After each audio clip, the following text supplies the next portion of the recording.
All right. Can you tell me your name and My name's John Borne. and you got to project your voice because there's not a very good mic. John Borne. John Borne. And where are you from, John Borne? I'm from New Orleans. New Orleans. So we were just talking. I guess I should be a little bit more exact. Kenner, Louisiana. Kenner. Okay. And where is that compared to? It's right outside. Kenner, Metairie, New Orleans. So it's about 20 minutes from here. Which direction? Going to the west. Okay. So we're here. Where are we at now? Tell us where we're at. Okay, we're at the convention center. We're at a WEFTEC conference. All right, and so you're here as one of the local sales reps for. One of the local sales reps for Tanimi Company. All right, and so what was this? Where we are right now in the convention center? What was it like during Katrina? I wasn't here for the actual storm. I was about 2 hours north of here in Hattiesburg, Mississippi. Yeah. We were fortunate. We were actually able to come back before pretty much anybody else. We had a pass which allowed us to come back. Yeah. And what we did is we came back and we helped people.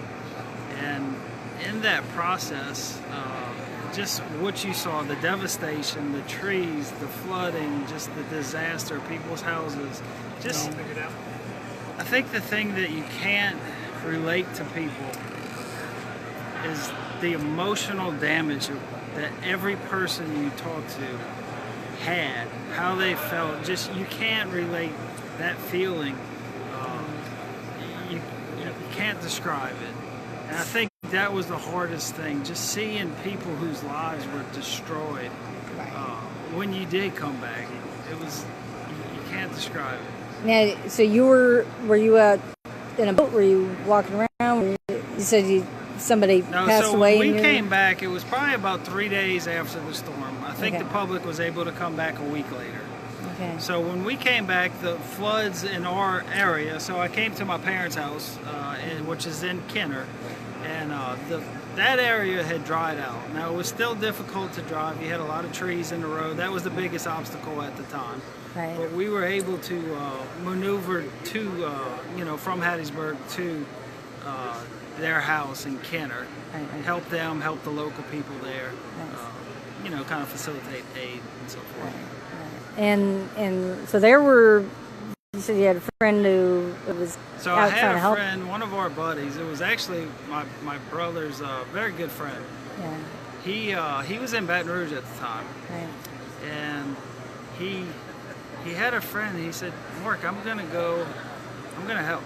So what he had is an airboat. An airboat, for people that don't know, is a boat that you can go on land.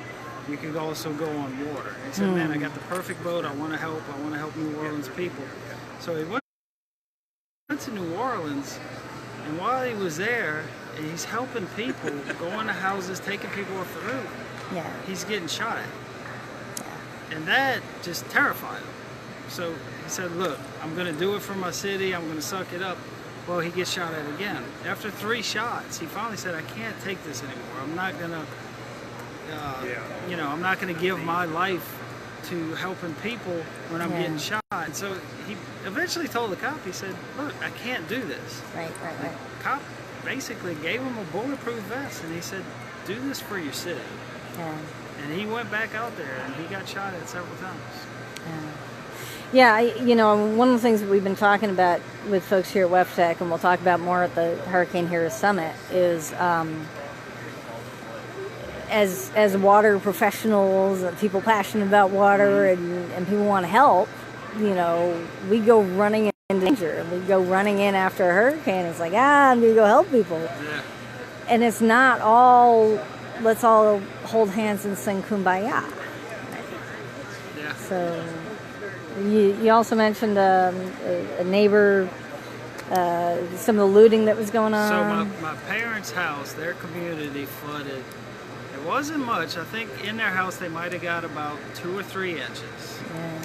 And so they were there, but one of the neighbors that was there, she evacuated, but one of the neighbors that was there, she came back, and at the time, just previously, she lost her husband.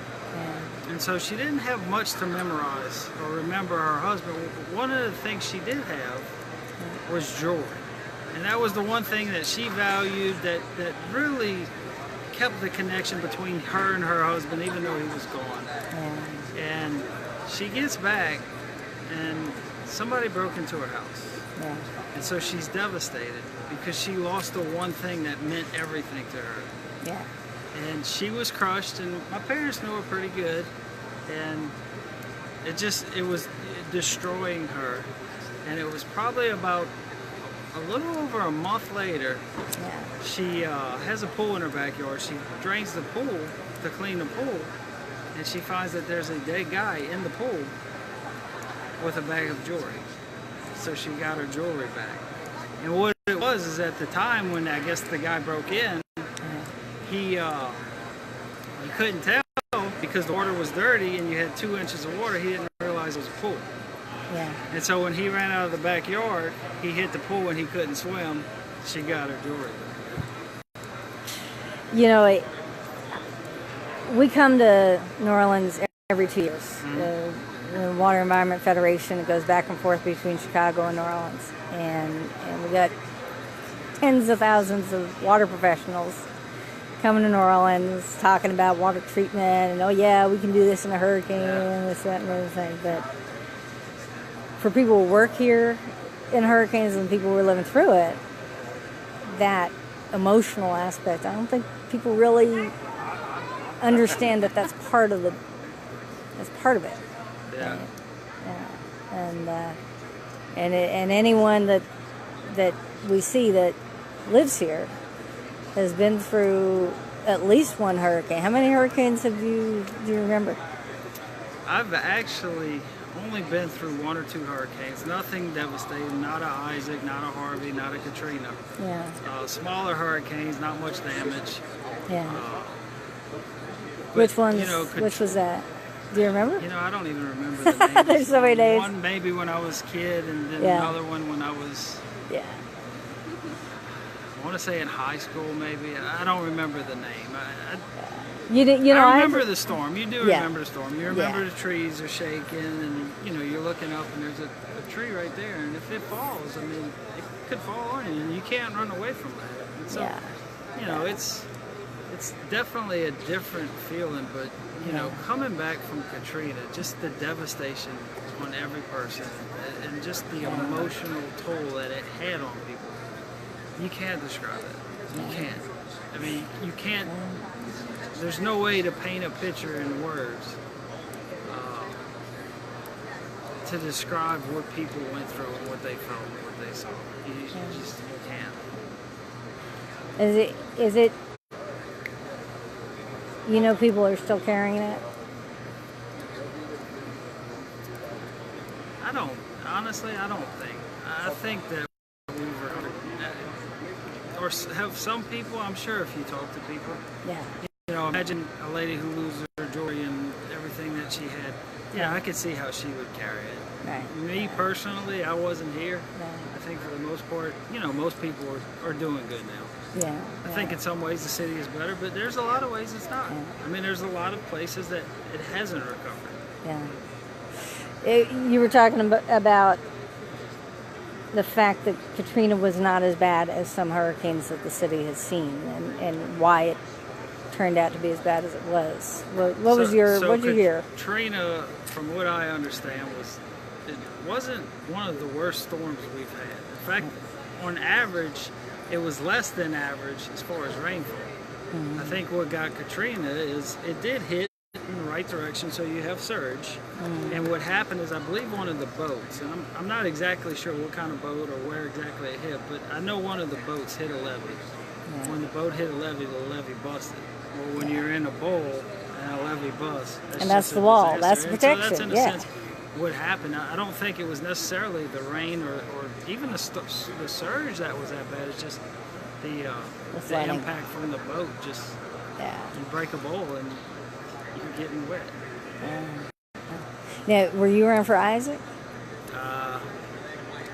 That was 7 years later. That was 2012. I think I was in Hattiesburg. Okay. Still at the time. Yeah. We talked to people in 2012 during WEFTEC. So that was now, apparently Isaac was one a that little it just further west, kind of. right?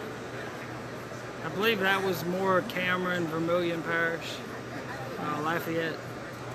I'm not sure exactly where where the worst part was, but I understand. Where was Isaac? Where was Isaac at? Was that New Orleans? Isaac. Yeah. From what I hear, that was the one that. And, Hurricane Rita hit Vermilion Parish, so that's what I'm thinking. And then there was another one. Well, from what I hear, Isaac was just stopped, and then it was dumping so much rain, and that's where a lot of people who had just rebuilt from Katrina lost their homes a second time, and that was what we were hearing in 2012. People. Yeah, believe it or not, I know a few people. They were here for Hurricane Katrina. Yeah. Rebuilt their house, sold their house, and they said, "I can't deal with this. I don't want to be in a bowl." Yeah. So they moved to Baton Rouge. Oh shit.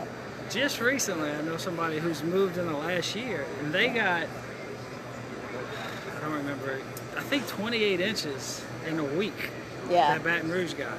And so literally probably 40% of Baton Rouge is flooded. And I can't imagine leaving Katrina to go to have your house flooded. One of my Uber drivers while I've been here said there was a whole bunch of people from Katrina that moved to Flint, Michigan. That apparently, her family came back, but I can't imagine what that would be like to leave hurricane country to. I can imagine there's a lot of people in Houston. They have a condo in Houston. Oh yeah. Harvey was bad too. Oh yeah. I saw the videos. My brother's in Houston. Yeah. And because there were people who left and didn't come back. There's a lot of people that went to Houston. Yeah. A lot of people that went to Baton Rouge. A lot of people went to Vermilion Parish. And they get a job, they get settled. We have a camp there. And Vermilion Parish, nobody farms there anymore. Certain areas that got hit from a storm, which was Rita. And there was another storm. I don't remember the name of the storm. But what happened is, when you're rice farming, you don't have insurance. Yeah. Well, when you get 4 feet, 5 feet, 6 feet of water, your tractor is totaled. And so now you lose all your equipment. Well, it's expensive. Not only that, you lose your crop and everything else. If you have cows, you lose your cows.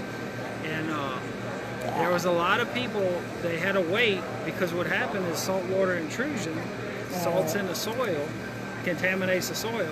Well, after 3 years, the biologists and the agriculturists, the people with the agriculture, Department of Agriculture for Louisiana State, came in and said, okay, 3 years, the soil is low enough, you have low enough salinity levels, y'all can go back and forth.